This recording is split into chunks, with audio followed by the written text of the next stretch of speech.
I'm not real sure how I can pull this off. I'm going to work on this one. I've got the makings of some clouds here, and imaginary ones. So I might as well do some imaginary clouds because this is a nice start in those washes there. I'm just going to fold this up a little and hold on to this and hope for the best. Okay. I'll always use the largest brush that comes to a point that you have.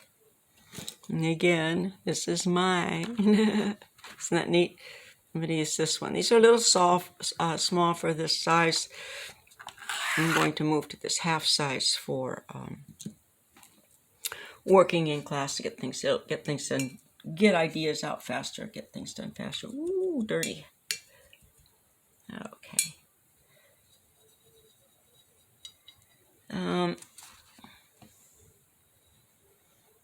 Now just adding in what we know about the sky colors.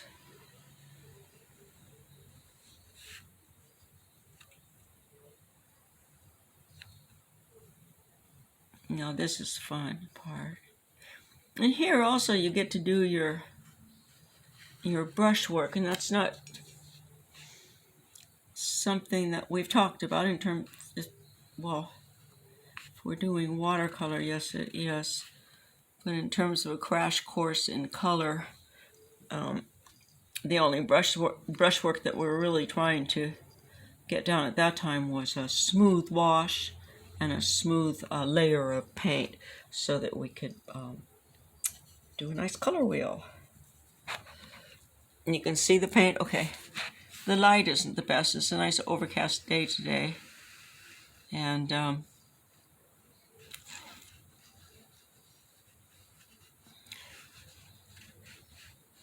it has. Do I have my head in front of this? Okay, I'm choking my brush a little bit here. These brushes I've shown here, it's the balance. Really, you kind of put it in your hand like this and feel that and feel this, and that's about where you're supposed to be holding it. And then when you want to do some big swooping gestures, you can hold it farther back, and you still have a lot of control over it.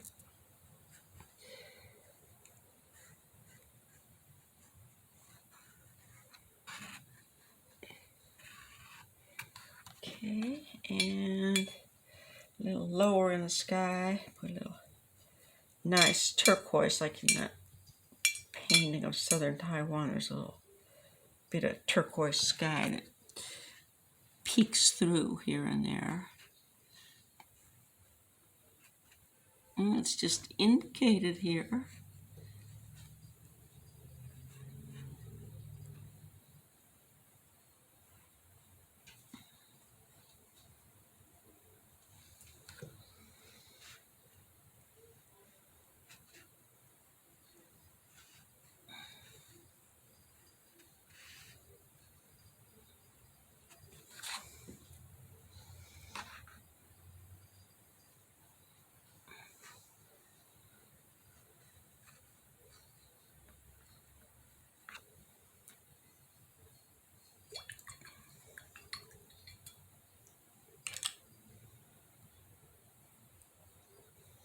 Now I have to stop. And let those dry. Make some more decisions about the clouds, what they are, and how many layers are there. So I've got some nice white ones up here in front, but we clearly have a bit of a sunset thing going on down here. So we can drip some more clouds down as if they're lower and put some red down into those.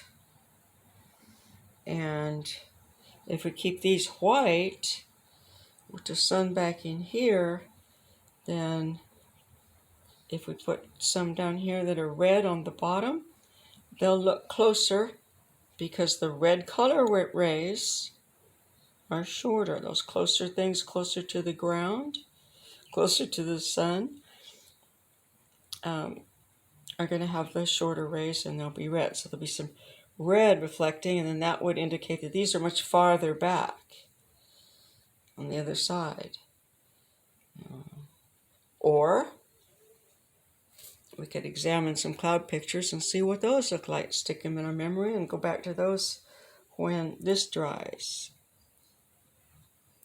Now, when you're doing things like clouds, it certainly is a whole lot of fun to hold your brush far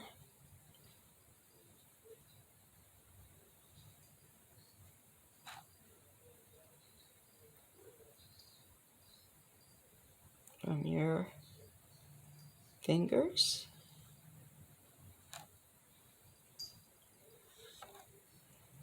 and your body. Oops, started thinking I was doing an ocean horizon there. Might as well stick one on, huh?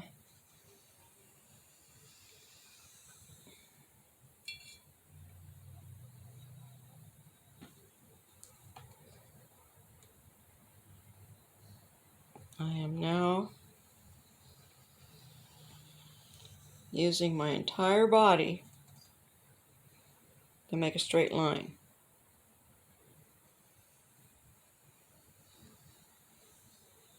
Across the horizon. Except the paper moved. I'll tilt the camera a little. Let's see.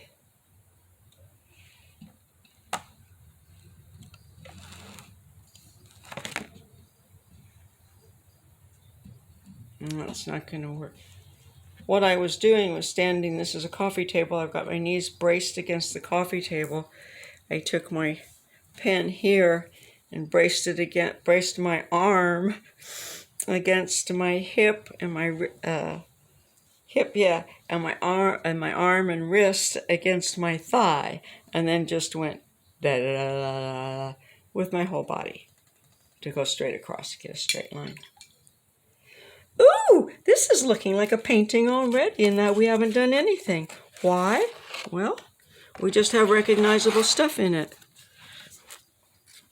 And as a matter of fact, it suddenly looks like it could be crashing surf coming in, but it isn't. We see the horizon there. You know, I think we should probably just run it off the edge.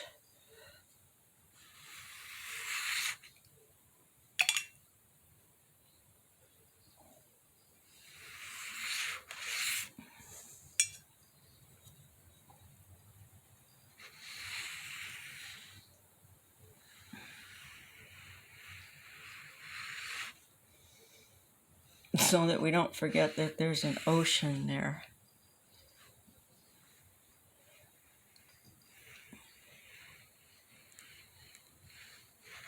Once I got that, whoops.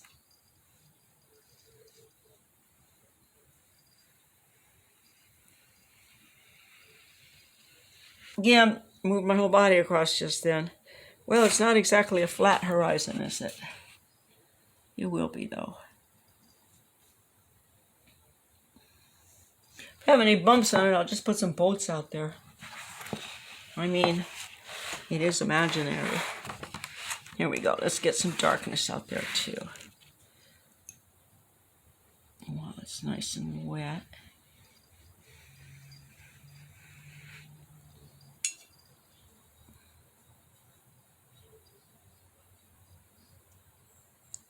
These little colors use up pretty fast, but I'm really giving them a workout too. And I think you saw I loaded up this palette, just put a very small amount on. And that saves your colors.